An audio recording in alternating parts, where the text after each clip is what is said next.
अस्सलाम वालेकुम everyone, Mirza academy में आपको खुशामदीद। हम लोगों ने एक सीरीज़ स्टार्ट की थी लैट की प्रिपरेशन की, जिसमें हम पाक स्टडीज़ के एमसीक्यूज़ कवर अप कर रहे थे।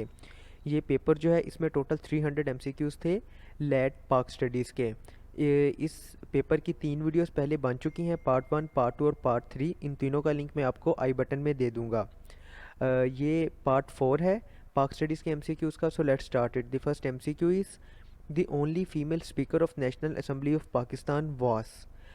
पाकिस्तान की नेशनल असेंबली की एक ही फीमेल स्पीकर अभी तक रही हैं। उनका नाम क्या था? तो उनका नाम था Fahmida Mirza. So alpha is the correct option.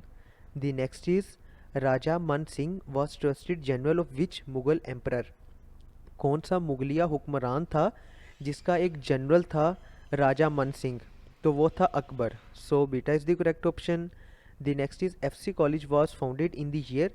FC college जो है वो 1864 में बना था। So Charlie is the correct option. The next is initially it was proposed during the partition of Pakistan and India military assets were to be divided by the ratio of respectively. जब पाकिस्तान और India 14 अगस्त 1947 को अलहदा हुए थे, तो हर चीज़ जो थी उसे तकसीम कर दिया गया था। तो जो मिलिट्री एसेट्स थे, यानी जो फ़ौज थी, जो असला था, जो असला बनाने वाली कंपनियां थी, उनके बारे में ये कहा गया था कि उन्हें 36 और 64 की रेशो में बांटा जाएगा। मतलब 36% पाकिस्तान को दिए जाएंगे और 64% इंडिया को दिए जाएंगे।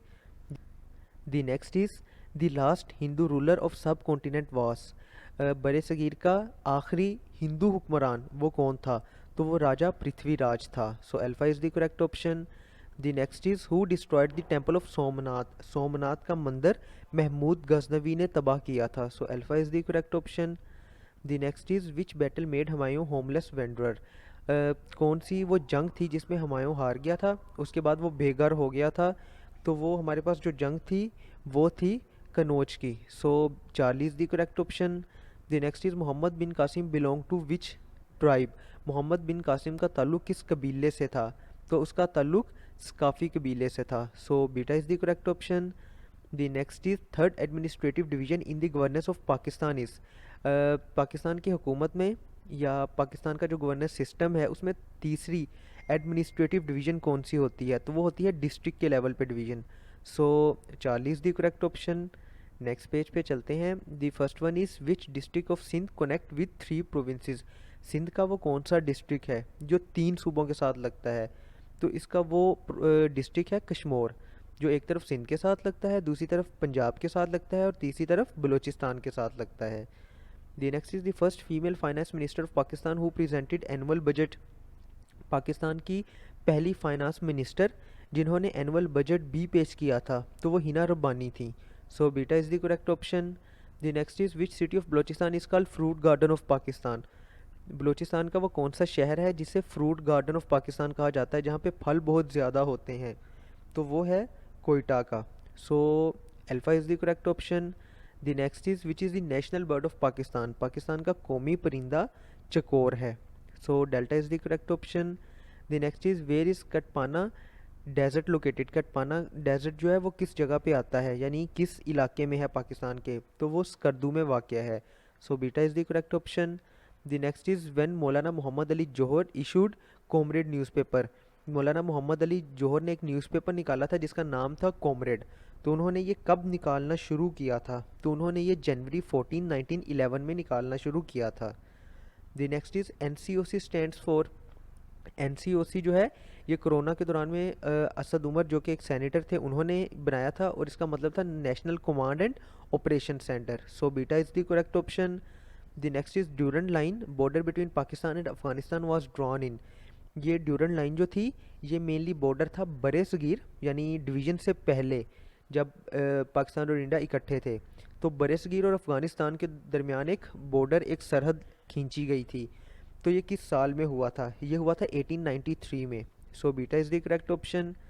The next is after the war of independence the British government assumed control of India through Queen's proclamation of 1858। Okay. The next is in which year British East India Company occupied Punjab. British East India Company जो कि बरसगीर पे आई थी, उसने पंजाब पे किस सन में कब्ज़ा कर लिया था? तो ईस्ट इंडिया कंपनी ने 1849 में पंजाब पे कब्ज़ा कर लिया था। नेक्स्ट पेज पे चलते हैं। The next is the dash city was the birth place of the Mughal emperor Akbar.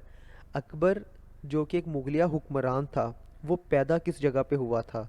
तो वो पैदा हुआ था उमरकोट में। सो alpha is the correct option. The next is with which country Pakistan has shortest boundary. अच्छा, इससे पहले एक एमसीक्यू हमने पढ़ा था कि किस कंट्री के साथ पाकिस्तान का सबसे बड़ा या लंबा बॉर्डर है, तो वो था अफ़गानिस्तान के साथ, और सबसे छोटा बॉर्डर जो है वो चाइना के साथ है। So beta is the correct option. The next is who serves as the acting president in the absence of president of Pakistan. Pakistan में प्रेसिडेंट के बाद वाइस प्रेसिडेंट की कोई सीट नहीं है, ठीक है। तो अगर प्रेसिडेंट ऑफ पाकिस्तान किसी काम से बाहर गया है या बीमार हो गया है या किसी वजह से वो अपनी सीट पे नहीं बैठा हुआ, तो उसकी गैर मौजूदगी में जो सेनेट का चेयरमैन होता है वो एज ए एक्टिंग प्रेसिडेंट काम करता है। So Charlie is the correct option. The next is Sufi poet Shah Abdul Latif Bhittai born in. Shah Abdul Latif Bhittai एक सूफ़ी पोइट हैं, एक सूफियाना शायर हैं, और ये पैदा हुए थे लाल हवेली में। So beta is the correct option. The next is what age was prescribed for president in 1956 constitution. 1956 के आइन में प्रेसिडेंट की या सदर की जो उम्र है वो कम से कम कितनी होनी चाहिए? तो 1956 के आइन में सदर के लिए दो शराइत थी। एक, उसका मुसलमान होना लाजमी है, और दूसरा वो कम से कम 40 साल का होना चाहिए। So alpha is the correct option. The next is the longest serving chairman of the senate of Pakistan to date is. वो इंसान या वो हमारा सेनेटर जिसने सबसे लंबा सर्व किया है सेनेट में, सबसे ज़्यादा देर वो सेनेट में रहा है, तो वो थे Wasim Sajjad. So alpha is the correct option.